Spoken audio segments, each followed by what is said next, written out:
So Zechariah chapter 10. So if you remember from like chapter 9, the start of the first burden, which is chapters 9, 10, and 11, you've got this weird crossroads that happens. There's stuff that goes towards the first coming of Christ, stuff that goes towards the second coming of Christ, and none of it really seems to be in chronological order. And so Zechariah is seeing this, and again, I think this is purposeful. Much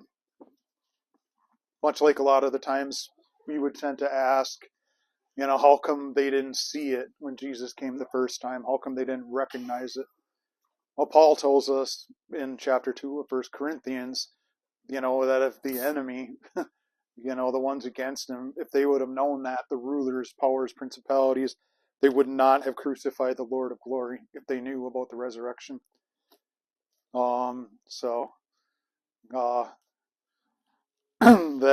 there's that. So when we look at these second coming ones with a mixture of first coming things, you have this whole, we shift to this time period, to this time period, to this time period, and it's deliberate. One thing with looking at these, if you remember from First Peter, if you read through that, Peter talks about how like the prophets or the angels desire to look into these things. Like they didn't quite get the whole plan yet. Even though God's laying out all the pieces on the game board, so to speak, they also just didn't get it. And I think when we look at the second coming, we should be gracious enough for people's various positions to recognize that, unless something's out and out heretical, just have enough grace, to say, okay, could be, maybe, we'll see, that kind of thing.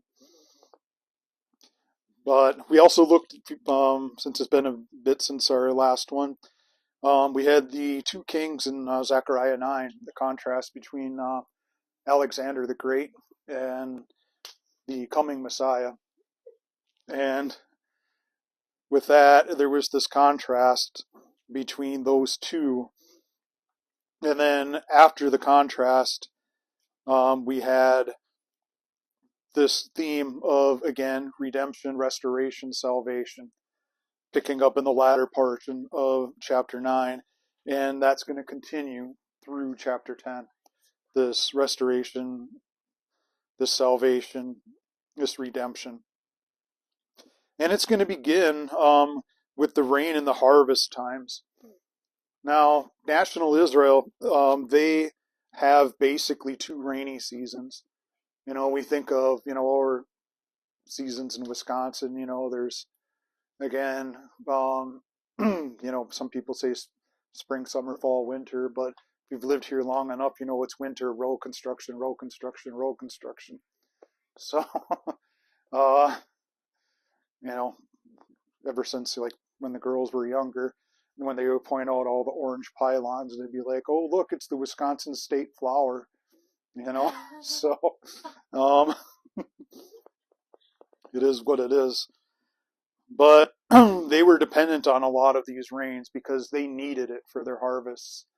And if you only have two distinct rainy seasons and then periods of drought in between, you have to store up stuff in cisterns and the like, because they would have a lot of these rivers that would form like flash flood areas called wadis. And when these rains would come down, pretty torrential, and start filling the wadis, if you were walking along what was a dry stream bed, you could get swept away or perhaps possibly drown in one of these, because that's how fast it changes. And then it dries up, and then it fills up and dries up, and so forth. But so at the end of chapter 9, again, you're talking about joy, God saving his people, a comeliness, beauty will be theirs. So there's food in abundance, water in abundance, and the like, as well as the fact that the Lord was the defender. And then since there's no chapter and verse divisions, when we look forward here at chapter 10, God's going to ask a question here. And in chapter 10, verses 1 through 7, we'll look at that division first and then pick up the others later. So, in verse 1, ask rain from the Lord, again Yahweh, at the time of the spring rain. The Lord who makes the storm clouds, or the thunderbolts, lightning, depending on your translation. He will give them showers of rain, vegetation in the field to each man. For the teraphim speak iniquity, and the diviners see lying visions, and tell false dreams. They comfort in vain. Therefore the people wander like sheep. They are afflicted because there is no shepherd. My anger is kindled against the shepherds, and I will punish the male goats. For the Lord of hosts has visited his flock, the house of Judah. He will make them like his majestic horse in battle. From them will come the cornerstone, from them the ten peg, from them the bow of battle, from them every ruler, all of them together. They will be as mighty men, treading down the enemy in the mire of the streets in battle. And they will fight, for the Lord will be with them. The riders on horses will be put to shame. And I will strengthen the house of Judah, and I will save the house of Joseph, and I will bring them back, because I had compassion on them. And they will be as though I had not rejected them, for I am the Lord their God, and I will answer them. Ephraim will be like a mighty man, and their heart will be glad as if from wine. And indeed their children will see it and be glad. Their heart will rejoice in the Lord. So, going back, ask for the rain from the Lord at the time of the spring rain. What you have here is you're going to have a meeting of the physical and the spiritual overlapping. Okay? So when you see the spring rain or rain like that, or waters like rivers, a lot of the times you'll see it called living water in the Bible. And for an example of that, because Zechariah is going to pick up on this theme, if you could turn back with me, please, to Isaiah chapter 44. When you look at a lot of the typology and the metaphors, it's helpful to actually see where they outright explain what these things are. So in Isaiah chapter 44, verse 3,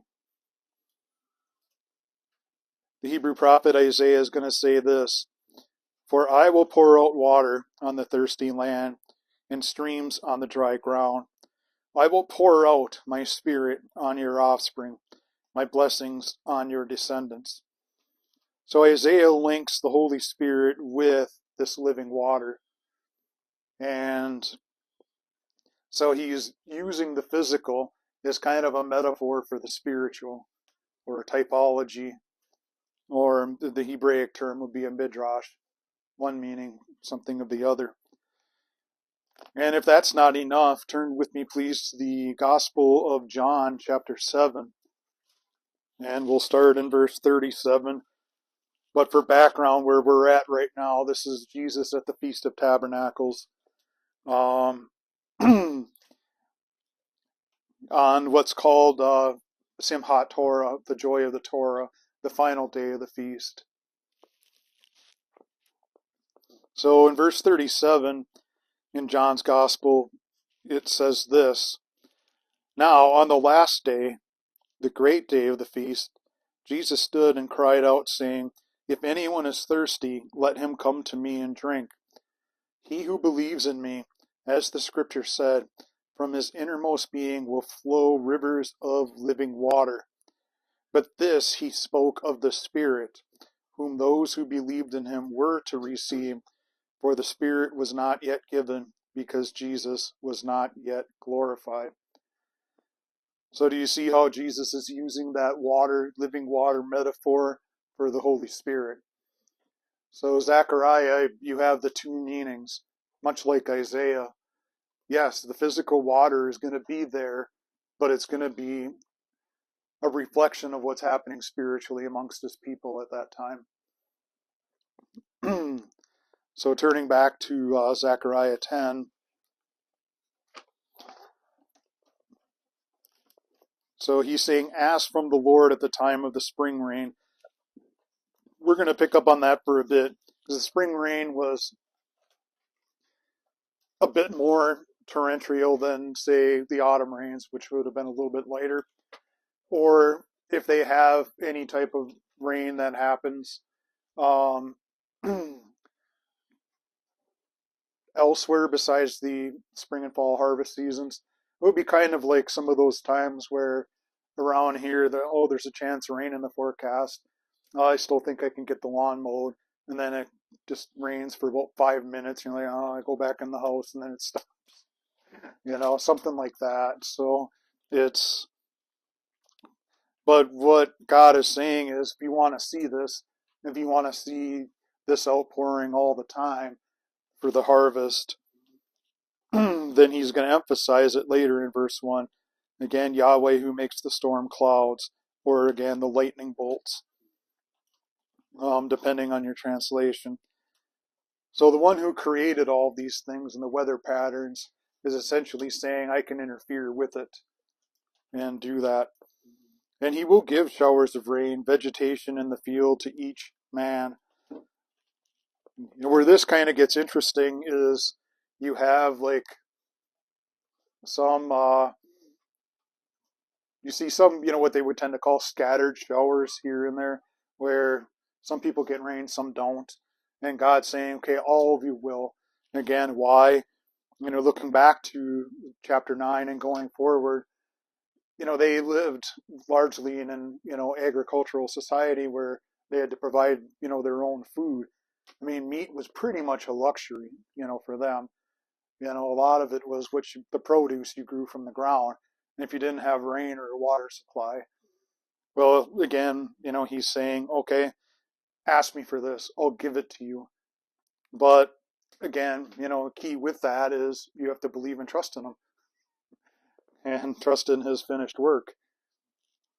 And then he's going to contrast this when we go to verse 2. For the teraphim speak iniquity, the diviners see lying visions. They tell false dreams, they comfort in vain. Therefore the people wander like sheep. They are afflicted because there is no shepherd. Okay, there is no shepherd. And you've got this failure of Israel's shepherds. So the Hebrew word for shepherd is ro'eh. So when you think of Psalm 23, the Lord is my shepherd, I shall not want. Well, that same word, was used for their spiritual leaders, the priesthood at the time. And in Ezekiel 34, it's also used of the kings who on the judicial end were supposed to be leading God's people. Leaders lead by example. You have the kings, and then you have the priests, the Levites, so forth that work with it. Well, they have no shepherd. Let's go back to the teraphim. So in verse 2, so the teraphim, what these are little household idols, and they functioned in different roles. So usually when someone would build a new homestead, you would, especially in these pagan cultures, you would think of, okay, well, I need a household god to consecrate this ground, so to speak. One thing, that we don't think of too much, like in our, American culture and the like, is this concept of holy ground. But to them, it was a big deal. Well, God is saying, I am the one who consecrates the ground. If you're trusting this idol you made out of stone or wood or clay, it can't hear, it can't see, it can't speak to you, it can't defend you. It does nothing. At best, it's a decoration for a craft sale. It does nothing. But others, that heavily got into occultism would try to use these as divining favors. Well, when they looked at the teraphim and tried to divine yes or no answers, some of that kind of stuff, very similar to what the Urim and the Thummim were supposed to function like on the high priest breastplate. But the third thing was they also served as ownership deeds. So like when you think when you buy a house, or yeah, we'll use the house example. So you go and you close, and then you sign all the financial paperwork, and then you get the title deed, or perhaps for a car, you put that down, you get the title deed stating that you own it. Well, the teraphim also function in that way, stating that, okay, you own this property. So that was like, another way to do it. But the primary thing was obviously this household gods thing. And, where they were relied upon for protection on the property. So they speak iniquity or futility or lies. The diviners, so again, these would be soothsayers, fortune tellers, etc. They see lying visions. They tell false dreams and they comfort in vain. Therefore the people wander like sheep. They are afflicted because there is no shepherd. So you see stuff like this. So think of like, in the newspaper age, I don't know how it does in the internet age, but a lot of the times they would produce horoscopes. And in there, they would say, well, if you were born at this time, all the way down. And it would give you some really vague, dumb thing like, you're going to have a great breakthrough in life, or somebody special has come into your life. They would always try to make it positive, but it would be so vague that what does that even mean? What does it even mean? They tell false dreams and they comfort in vain. I think like today at work, a bunch of my coworkers got Chinese food, and they always give the fortune cookies, and well, the fortunes are so darn vague. Today you might get a hug. Well, from who, or from or today fortune smiles upon you. It just, again, there's no real comfort in any of it, and that tends to disillusion people. If they tend to trust in things. Unfortunately, the same tends to happen when you have hyper faith healers amongst church pastors and the like. God showed me that you're going to be healed from this affliction, and then when it doesn't happen, they turn it around and they say, well, maybe you just didn't have enough faith, as if you want to add another guilt trip onto the person already suffering, and disillusion them further. They are afflicted, God said, because there is no shepherd. Verse 3, my anger is kindled against the shepherds, and I will punish the male goats. For the Lord of hosts had visited his flock and the host of Judah, and will make them like his majestic horse in battle. So you see this with this failure. He's saying, I'm going to punish them. And he's using this. It's kind of funny. He's using the word male goats here in reference to the leaders. Especially when you think of the sheep and goat judgments of Matthew 25. The sheep, come in and enter to the joy of the master. The goats, on the other hand, depart for the place prepared for Satan and his angels. The Lord of hosts has visited his flock, the house of Judah, will make them like his majestic horse in battle. So again, you've got, by divine empowerment, they're going to be able to withstand against the enemy. They don't have any strength of their own. You think of like what's happening today in the Israel-Iran war and some of these things. Israel is very reliant on their own strength, the Iron Dome, and their obviously superior technology and military might and the like. However, the closer we get to the second coming and the like, they're not going to be able to rely on that. And then they will have to look for divine help. One example of this is if you look at like testimonies from things from, say, the Yom Kippur War or some of the earlier previous wars, 1948, the Six-Day War. There's generals and others who have immediately just said, like, afterwards, like, there's no way we could have won that. There had to have been a God that was doing this. And it's insane, and you see a lot of the odds and the like. However, it's always darkest right before the dawn. They're going to go through their worst period of time before this one happens. But because of his divine empowerment, in verse 4, from them will come the cornerstone, from them the tent peg, from them the bow of battle, from them every ruler, all of them together. So you've got like, four things coming. You have this cornerstone coming. The one doing the empowerment. Think of what the Psalms tend to say about Jesus. When he's like, this cornerstone whom you've rejected. The Lord has made the chief cornerstone. He's behind it.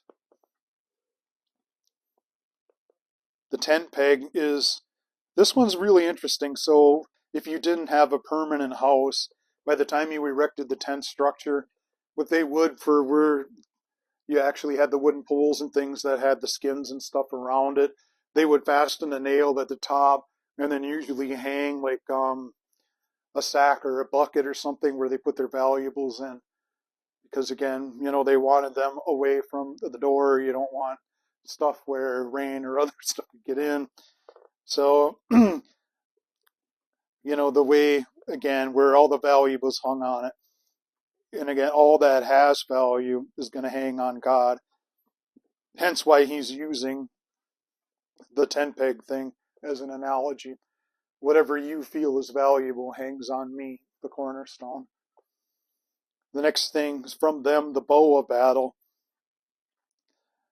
So while God works through them and ultimately he's going to get the glory, he's not ashamed at all to use people that he works through, as his human weapons, so to speak, the warriors. From them, the bow of battle. So when he looks at the house of Judah and he looks at, again, this remnant that's around, it's like, I will use you. I'm behind you. Everything of value hangs on me. And I'm going to use you as people in this. The final part in verse 4, from them every ruler, all of them together. So, from the lowliest person to the mightiest person, all together under God will be victorious in battle. Verse 5, they will be as mighty men, treading down the enemy in the mire of the streets in battle.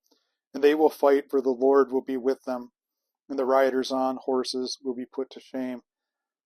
So against these enemies, God is essentially saying, I, Yahweh, will be with you.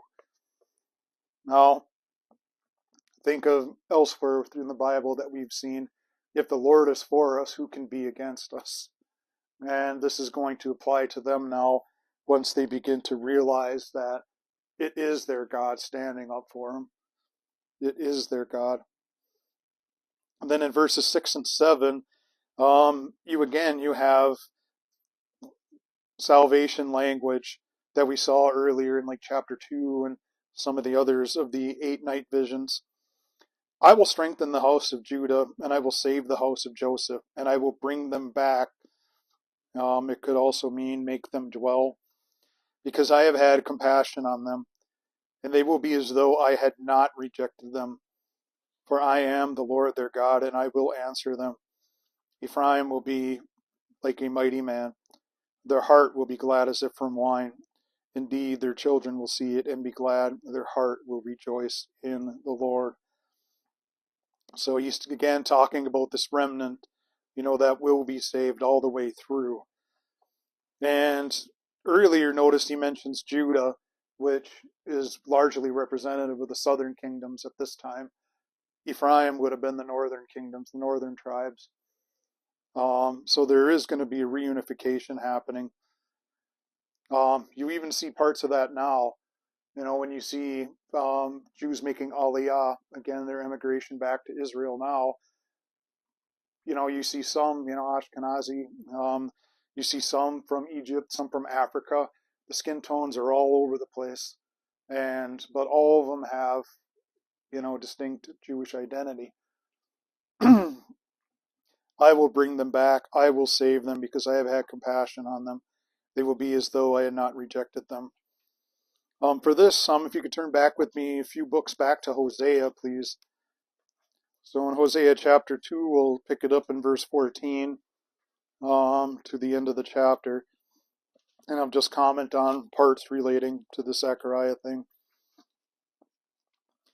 So therefore, behold, I will allure her, and I will bring her into the wilderness and speak kindly to her. Then I will give her her vineyards from there, the valley of Achor as a door of hope. And she will sing there as in the days of her youth, as in the day when she came up from the land of Egypt. It will come about in that day, declares the Lord, that you will call me Ishi, and you will no longer call me Baali. For I will remove the names of the Baals from her mouth, so that they will be mentioned by their names no more. In that day I will make a covenant for them with the beasts of the field, the birds of the sky, the creeping things of the ground. I will abolish the bow, the sword, and the war from the land. And I will make you to lie down in safety. I will betroth you to me forever. Yes, I will betroth you to me in righteousness and in justice, loving kindness and in compassion. I will betroth you to me in faithfulness. You will know the Lord. It will come about in that day that I will respond, declares the Lord. I will respond to the heavens, and they will respond to the earth. The earth will respond to the grain, to the new wine, to the oil. They will respond to Jezreel. I will sow her for myself in the land. I will have compassion on her who had not obtained compassion. And I will say to those who were not my people, you are my people. And they will say, you are my God. So notice from the end of chapter 9, moving into 10 now, I will respond. I will take their back. I will sow her for myself. The grain comes back. The rain that we talked about earlier for the harvest. And then they will respond in joy, the new wine, if you will, like we read in Zechariah 10, verse 7. Their heart will be glad as if from wine. And I will have compassion. I will say to those, again, lo ami in Hebrew, not my people. Ami, you are my people. And then they will say, you are my God. So it's when they see this coming back together, God standing up for them, there is a repentance and acknowledgement that it's Him who does the saving. And it's Him who does the providing for them. They will see it and they will be glad. Then we come to our closing verses of Zechariah 10, verses 8 through 12. Continuing the restoration of Israel theme. I will whistle for them to gather them together, for I have redeemed them. They will be as numerous as they were before. When I scatter them among the peoples, they will remember me in far countries. They with their children will live and come back. And I will bring them back from the land of Egypt and gather them from Assyria.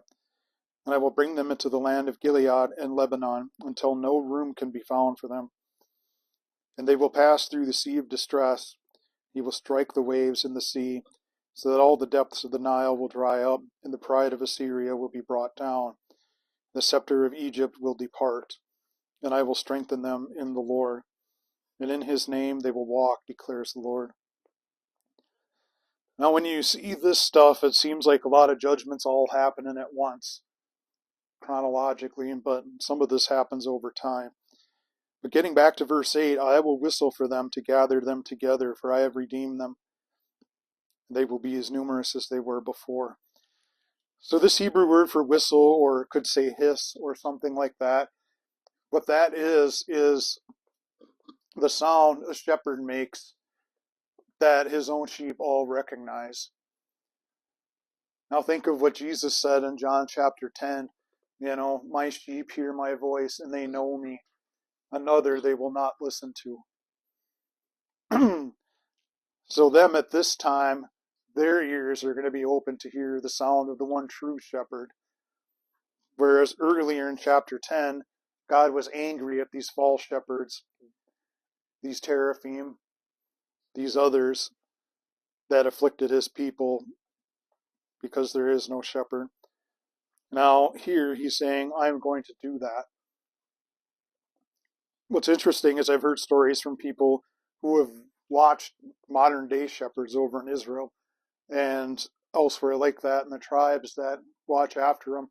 They'll let them all mingle together, and then the sheep just all kind of eat. Well, each one of them will make a distinct sound, and the sheep recognize it enough so they know how to assemble back to the flock under the shepherd they're from. And God's saying, yes, this is what it's going to be like for you. The teraphim failed you. The diviners failed you. Idolatry ultimately is going to fail you.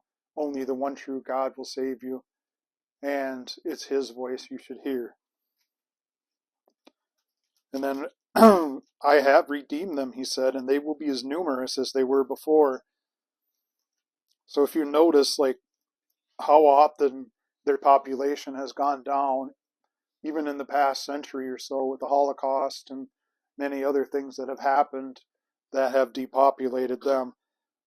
And then later in Zechariah, we're going to read about another depopulation event. But he's saying, no, there will be a full restoration. And I will bring them back. So in other words, this is one of the things that modern day Jews will point to when they reject Jesus as Messiah. Number one, they will say, well, why didn't he bring peace on earth if he was the Messiah? Number two, why didn't the exile end? Why are we all scattered? Well, verse 10, I will bring them back from the land of Egypt, gather them from Assyria, and I will bring them to the land of Gilead and Lebanon until no room can be found for them. If you look at Ezekiel and his vision of the distribution of the land in chapters 40 through 48, you're going to see it's much larger than any territory Israel ever had, even under the time of David and Solomon. They never had anything quite like this. But Zechariah is reminding them that, yes, the diaspora will end. The exile will be over at some point. That point being in the future, when the Lord has compassion on them, redeems them, fights for them. He says, until there is no room left for them. Then in verse 11 and 12, we've got the dealing of the Gentiles, punishment of the Gentiles, if you will. He's going to use this another type of water metaphor. They will pass through the sea of distress. He will strike the waves in the sea, so that all the depths of the Nile will dry up. And the pride of Assyria will be brought down, and the scepter of Egypt will depart. And I will strengthen them in the Lord, and in his name he shall walk. So, with this, the sea of distress, you think, why did the heathens rage? Why did in the Psalms, they're always kind of contrasted, the nations, with the raging sea. The sea is always in an uproar. As far as another one of those physical meets the spiritual things. So like when you see Jesus comes, he's walking on the water and he goes to him and the disciples get really afraid. Who is this that can calm the sea? Who is this? Well, he's showing them, I have mastery over these physical things. I will ultimately have mastery over the peoples as what's happening. But for some of this, talking with about Jesus, let's go back to Isaiah chapter 11, please. So Isaiah 11 begins, talking again a messianic prophecy about Jesus. Then a shoot will spring from the stem of Jesse. The branch from his roots will bear fruit. The Spirit of the Lord will rest upon him. Spirit of wisdom and understanding. Spirit of counsel and strength. Spirit of knowledge and in the fear of the Lord. And he will delight in the fear of the Lord. And he will not judge by what his eyes see, nor make a decision by what his ears hear. But with righteousness he will judge the poor, decide with fairness for the afflicted of the earth. He will strike the earth with the rod of his mouth. With the breath of his lips he will slay the wicked. Also righteousness will be the belt about his loins, faithfulness the belt about his waist. In verse 10, in that day the nations resort to the root of Jesse. But for our part, linking this to Zechariah, let's look at the final two verses, 15 and 16 of Isaiah 11. The Lord will utterly destroy the tongue of the sea of Egypt. He will wave his hand over the river with a scorching wind. He will strike it into 7 streams, make men walk over dry shod.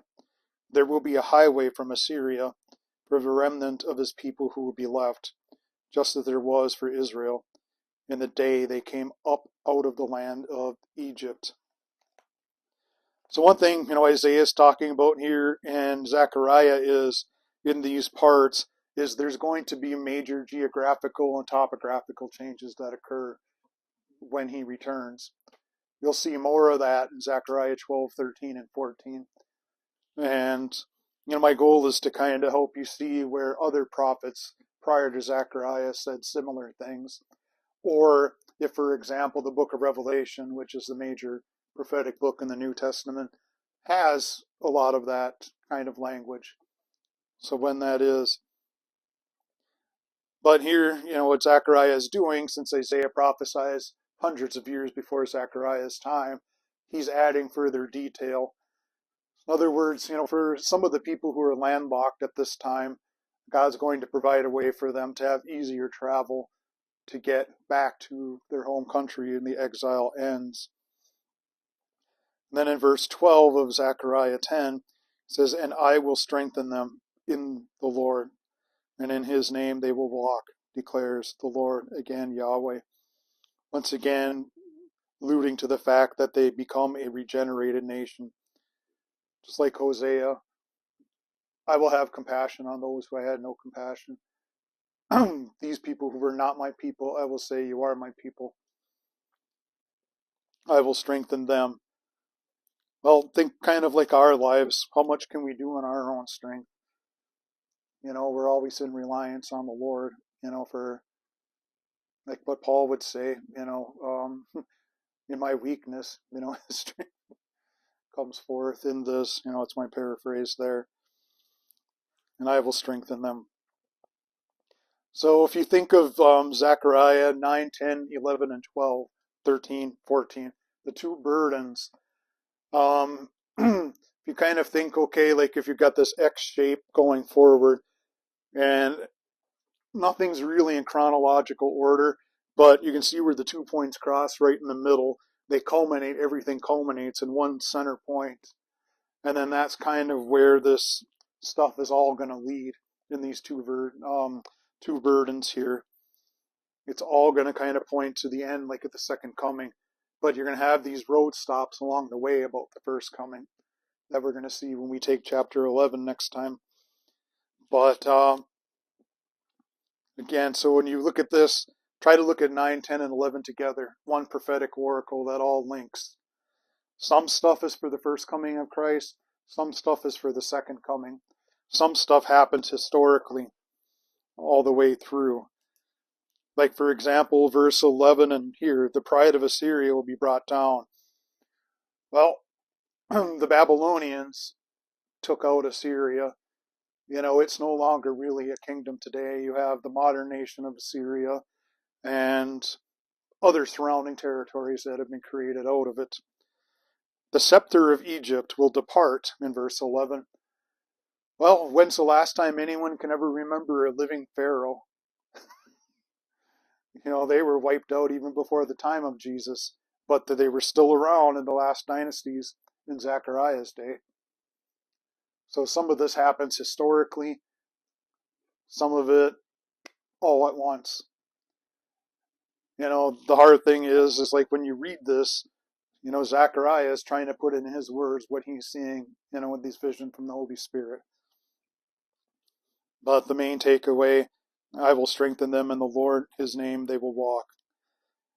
Now, for that, I would say that would be, my prayer for all of you in His strength. May we all walk in that, be in prayer for each other, encourage and strengthen each other.